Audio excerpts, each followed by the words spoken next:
Hola, soy Felicidad Abeleira y estas son las noticias de mediodía en digital.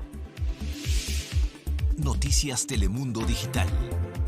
En el séptimo día de la invasión rusa a Ucrania, el ejército de Putin recrudece los ataques a ciudades clave, lanza paracaidistas sobre Kharkiv y avanza por el sur, pero se encuentra con la resistencia y los bloqueos de la población local. La guerra en Ucrania estuvo presente en el discurso sobre el estado de la nación con el anuncio del cierre del espacio aéreo de Estados Unidos a las aerolíneas rusas. Además, Biden propuso mejorar la economía, reducir la inflación y bajar el precio de los medicamentos. Es difícil estar escuchando las bombas, los disparos en la ciudad. México continúa rescatando de Ucrania a sus ciudadanos. Hoy cruzaba la frontera con Rumania un segundo grupo. Hablan de las dificultades para escapar de la guerra y de su futuro incierto. Un equipo de Noticias Telemundo sigue su éxodo. Un grupo de familias latinas de El Paso, Texas, le gana un pleito a la Agencia de Protección Ambiental para que mejore el aire que respiran, pero una agencia estatal apela a la resolución judicial porque dice que la contaminación viene de México. Ya han pasado 7 días desde el inicio de la invasión de Ucrania por tropas rusas. El ejército de Putin está aumentando la potencia de sus ataques y frente a ellos la resistencia de la población. Cecilia Guardati nos tiene la crónica del día desde el occidente del país. Adelante, Cecilia. Hola, Felicidad, un gusto saludarte desde Ucrania. Un día, una jornada de ataques, de un recrudecimiento de los ataques en Kharkiv, en el noreste del país, donde volvimos a ver cómo las tropas rusas están asediando esa ciudad. También en Kiev siguen abiertos 5 frentes de combate y en el sudeste del país, la ciudad de Mariupol sigue bajo el acecho. También el ejército ruso entró en Kherson y mantiene también luchas y controla otras ciudades de esa zona. Una jornada muy dramática. El gobierno ucraniano informó de más de 2.000 víctimas civiles desde que empezó la guerra el jueves pasado. Además, estamos en esta ciudad que se llama Chemerinsky, que se encuentra a mitad de camino entre Kiev y la frontera con Polonia. Esta es la ruta de los refugiados. Hoy, como ven, el clima nieva. Hemos visto cómo esta gente tiene que esperar horas, días, en algunos casos, haciendo colas infinitas para poder cruzar bajo la nieve, algunos caminando, llevando maletas, familias separadas. Es un drama que por ahora no va a tener fin. La situación es terrible. Tenemos este camino además que es la retaguardia y el del abastecimiento del ejército ucraniano y de los voluntarios que están ahora en las unidades de defensa intentando frenar como sea el ejército ruso. Hemos visto cómo colocan cruces en las carreteras de hierro y también cómo hacen para poder construir telas de camuflaje y otros elementos como bombas molotov para poder mantener a raya al ejército ruso. Vuelvo a estudios contigo. Sin descanso para defenderse. Gracias a Cecilia. Y en primer informe de bajas militares, Rusia dice que 498 soldados rusos murieron en Ucrania y casi 1.600 resultaron heridos. México sigue adelante con su operación rescate de ciudadanos en Ucrania y ya han conseguido que otro grupo cruce la frontera con Rumania. Es allí donde está un equipo de Noticias Telemundo. Raúl Torres, buenas tardes. Este es el campamento en medio de la nieve donde están llegando los evacuados de Ucrania. Y justamente aquí llegaron ya un segundo grupo de mexicanos. Yo te saludo desde Siret, en la frontera de Rumania con Ucrania. Y aquí hemos presenciado la salida de muchos de ellos y entre ellos está Omar. Es mexicano. Llegó en este segundo grupo de 18 que fueron evacuados y platica que vivió un verdadero horror. Retumba todo, las ventanas, las casas, piensas que están cerca de ti, o sea, como si te pasara por un lado y eso que están un poco lejos, pero, o sea, la sientes ahí. Él vivía en Ucrania con su novia, llegó aquí con ella y esperan poder llegar hasta la Ciudad de México. Tenemos que pensarlo, tenemos que planearlo. Ella ahorita está claramente muy dañada porque tiene que dejar su país, tiene que dejar su familia ahorita. Y él es Guillermo, su esposa es ucraniana. No pudo contener el dolor. La vez que más miedo tuve fue cuando cayó una bomba cerca de nosotros. Mucha gente que ha perdido sus vidas civiles, gente que no querían pelear, que no tenían por qué haberse metido en este conflicto y que han perdido sus vidas, es lo que más me duele.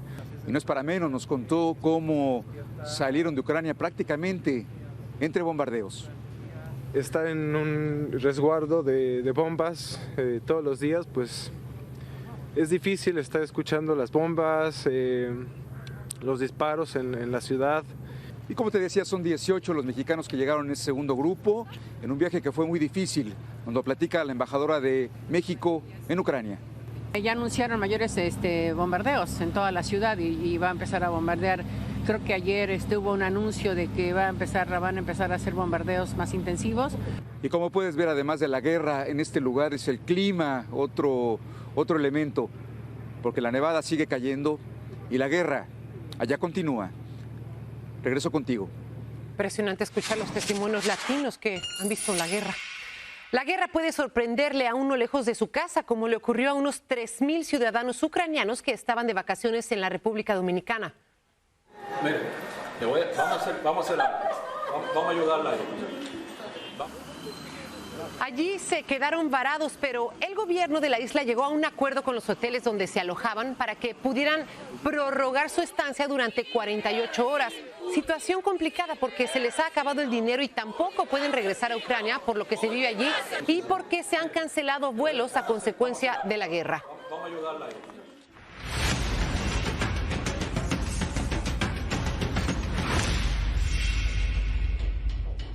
El discurso sobre el estado de la nación que anoche pronunció Joe Biden ante el Congreso era un acontecimiento muy esperado por varios motivos, pero sobre todo por dos: la guerra en Ucrania y la postura de Estados Unidos en este conflicto, y por el complicado momento económico que atraviesa el país y las posibles soluciones para superarlo. Javier Vega con el reporte. En su primer estado de la nación, el presidente Biden habló ante un Congreso y un país dividido, pero con razones para unirse. La invasión a Ucrania ocupó los primeros 15 minutos del discurso de Biden, ganándole el aplauso de ambos partidos. No calculó bien la respuesta de Ucrania y del mundo, dijo en referencia al líder ruso Vladimir Putin. El momento más emotivo, cuando el gobierno de Estados Unidos, en pleno, ovacionó de pie a la embajadora de Ucrania en Washington. Mensaje contundente de solidaridad con el pueblo ucraniano, algo que también se expresó en la vestimenta de los congresistas y en pequeñas banderas con los colores de ese país. El presidente repasó también los temas sensibles del momento y mostró empatía con la situación económica de las familias. Anunció, por ejemplo, que Estados Unidos liberará reservas estratégicas de petróleo para combatir el precio de la gasolina y repitió propuestas de su plan de gasto social estancado en el Senado por la oposición, también de demócratas como Joe Manchin, quien esta vez se sentó del lado republicano. Y como en acto de fe, pidió al país confiar en que todo estará bien. Sobre su promesa incumplida con la comunidad inmigrante,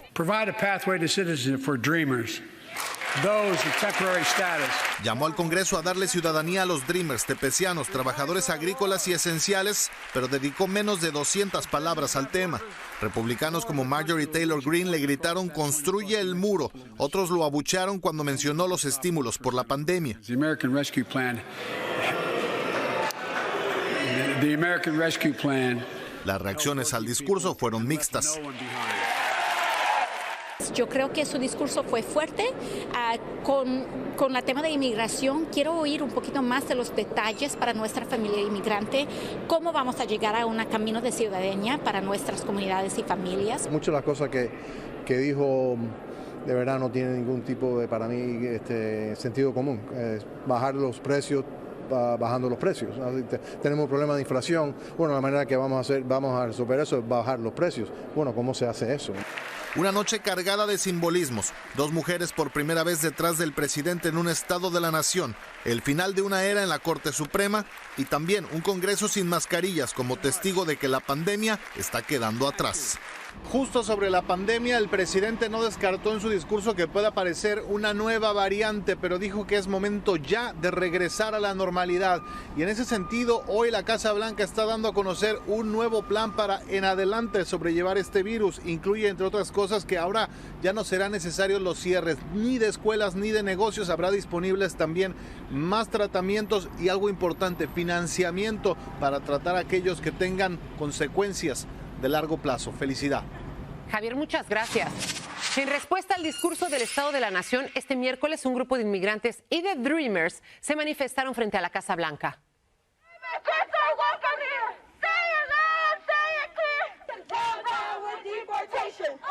Le reclamaban al presidente Biden que aún no haya una reforma migratoria. Ahí mismo instalaron una pancarta criticando las deportaciones y gritaron consignas exigiendo que el mandatario cumpla sus promesas de campaña y garantice un camino a la ciudadanía. Hizo algo muy simple y básico en su State of the Union y pues nosotros estamos decepcionados porque la gente está siendo deportada. Ya tiene más de 2 millones de deportaciones y nos dijo que no iba a hacer ese tipo de cosas. El peligro de la deportación es muy real. Todos los días hay, cuando uno se va al trabajo, cuando uno va a la escuela, puede ser deportado y eso no es justo.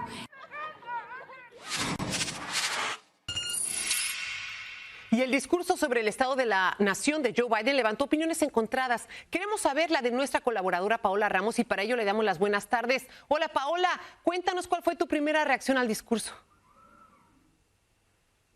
Pues en general me pareció un discurso bastante efectivo. Felicidad. Creo que empezar con Ucrania me pareció muy efectivo, muy estratégico, porque es una manera de unir a este país que está tan dividido y tan polarizado y unirnos contra Rusia a favor de la libertad y de la democracia. Yo creo que ese mensaje central, ¿no?, de esa lucha por la democracia y por la libertad resalta no solamente en la comunidad internacional, sino aquí en Estados Unidos. ¿Y por qué? Porque estamos viviendo en un momento en el que la gente no siente esa libertad en Estados Unidos, ¿no? La gente no siente esa libertad política, no siente esa libertad económica, no siente esa libertad social. Así que resaltar ese mensaje era muy importante, porque hay una desconexión, ¿no?, entre las realidades y los hechos, que es la economía está mejor, hemos añadido más de 6 millones de trabajos, los empleos están subiendo, los sueldos están subiendo, pero eso la gente no lo está sintiendo en sus casas. Así que creo que fue un discurso honesto, efectivo, no muy inspirador, pero creo que fue bueno. O sea, ¿qué crees que en general el impacto que tuvo su discurso fue positivo? Creo que en general sí, no solamente por las palabras que salieron de su boca, sino que creo que la imagen, ¿no?, que él pudo transmitir, creo que fue muy importante, ¿no? En un momento tan caótico en el que estamos viviendo, tanto aquí como en el mundo global, esa imagen de un líder calmado, ¿no?, de un líder bipartidista, de un líder que pudo haber atacado a los republicanos y no lo hizo, ¿no? Creo que eso le ayuda, ¿no? Yo creo que esa imagen lo tenía que ver la gente, pero creo que también, como ya hemos visto, los Dreamers, ¿no?, los activistas esperaban más, ¿no? Esperaban ataques, claro, esperaban a un presidente más agresivo, pero esa imagen de transmisión de una persona calmada y un líder, creo que eso es lo que él tenía que hacer. Hacía falta. Paola, mientras Biden daba su discurso, llegaron los resultados de las primarias en Texas con Greg Abbott y Beto O'Rourke como ganadores republicano y demócrata respectivamente. Ambos se enfrentarán por la gubernatura del estado en noviembre. Pero lo que ha captado la atención es la contienda para el distrito 28 entre Jessica Cisneros y el congresista Henry Cuellar. ¿Por qué? Porque yo creo que esa es la batalla política a la que se está a punto de enfrentar los demócratas, y eso es, somos un partido, ¿no?, en el que podemos ganar al voto latino a través de ideales progresistas o ideales conservadores. Y esa es la batalla que estamos viendo ahora mismo en nuestras pantallas, ¿no? No solamente cuántos latinos van a salir a votar este noviembre, sino qué tipo de votante es el latino. Ya no podemos pensar que el voto latino es un voto solamente demócrata. Ahora nos estamos cuestionando qué tipo de votantes somos y eso es lo que esta lucha nos está enseñando. Y bueno, que están pasando tantas cosas en el país y el mundo, hay que poner atención a este tipo de contiendas.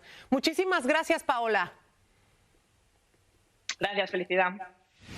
Ketanji Brown Jackson, la candidata designada por el presidente Biden para ocupar un puesto en la Corte Suprema, ha cumplido hoy con uno de los requisitos protocolarios que requiere su nuevo cargo antes de asumirlo: la ronda a instituciones del país como el Senado, donde se ha entrevistado con los líderes de la mayoría, el demócrata Chuck Schumer, y de la minoría, el republicano Mitch McConnell. Malas noticias para los aficionados al béisbol. Las grandes ligas no comenzarán el 31 de marzo. De momento, la MLB retrasa el inicio de la temporada 2022 después de que la Asociación de Jugadores rechazara la última propuesta de negociación colectiva que pasaba, entre otras cosas, por incrementar el salario mínimo a $700,000 anuales. Así que se cancelan las 2 primeras series de la temporada, reduciendo el calendario de 162 juegos a probablemente 156 como máximo. Un grupo de familias latinas en El Paso, Texas, mantiene un pleito con la Agencia de Protección Ambiental, a la que demandó exigiendo que mejore la calidad del aire de su ciudad. Y ganaron la demanda, pero una agencia estatal apeló la resolución judicial, alegando que la contaminación viene del vecino México. Isa Gutiérrez tiene más información. El Chamizal, un barrio en El Paso, Texas, es el hogar de casi 8,000 personas. Más del 96% son latinos. Desde aquí se ve México en el otro lado de la frontera. Por también ser una comunidad inmigrante, también ha causado un aislamiento del resto de la ciudad del Paso. Hilda Villegas creció aquí y dice que en la comunidad hay muchas madres solteras como ella, que llegaron buscando un futuro mejor y que ahora les asusta los altos niveles de contaminación en el aire.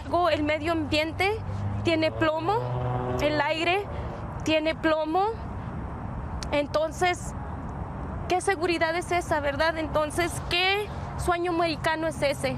Según la Asociación Americana del Pulmón, El Paso es la 13ª ciudad más contaminada con ozono o smog en el país, incluso más que Nueva York y Dallas. Tenemos el puente, tenemos la recicladora enseguida de la primaria Douglas, tenemos el tren y su estación, tenemos pues el I-10 y la conexión. Y a menos de 3 millas, la refinería de petróleo Marathon, que produce 131,000 barriles de gasolinas diarias, aunque sus dueños dicen que han estado reduciendo las emisiones contaminantes desde el 2011. Tanto sacrificio para venir a entregarle a nuestros hijos a un sistema que no los están matando. Estas madres crearon la organización Familias Unidas del Chamizal y en el 2018 demandaron a la Agencia de Protección Ambiental, exigiéndoles que reevaluaran la calidad del aire en El Paso. A veces las leyes no están diseñadas para traer justicia, especialmente para gente como nosotros, pero es un mensaje que les estamos mandando, no nomás a esta agencia, pero a otras personas y a otras mamás. El año pasado la comunidad ganó la demanda, pero la Comisión de Texas sobre la calidad del aire ambiental apeló la decisión, diciendo que el problema de la contaminación viene de México. Es importante que ellos miren el espejo, ¿no?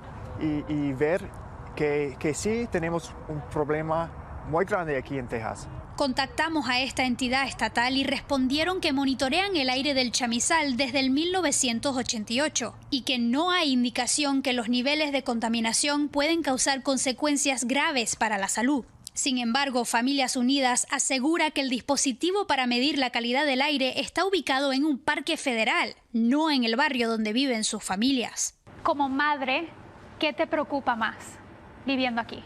El futuro de mi hija. Aquí vive mi historia, mi cultura, es mi vida aquí. Los residentes del Chamizal, acá en El Paso, no son los únicos sufriendo de lo que llaman injusticia ambiental. Un estudio realizado por grupos activistas revela que otras comunidades latinas a nivel nacional padecen de circunstancias similares. 1.8 millones de latinos viven a menos de 1 milla de un facility, de una industria, de una instalación de gas y petróleo. Según los CDC, la contaminación del aire está asociada con problemas respiratorios, asma y aumentos en las muertes prematuras. Sí, el asma no se cura, el asma se controla. Ahora, eso es un problema muy grande en los lugares donde hay más pobreza, donde no hay tanto dinero, no hay aseguranza. Porque un inhalador cuesta $50. Entonces, ¿qué familia va a poder estar comprando el inhalador de por vida? Familias Unidas y los demás grupos involucrados dicen que seguirán la batalla en las cortes hasta que se haga justicia. Isa Gutiérrez, Noticias Telemundo, NBC News Now. Síganos en nuestras redes sociales para más noticias y visiten noticiastelemundo.com.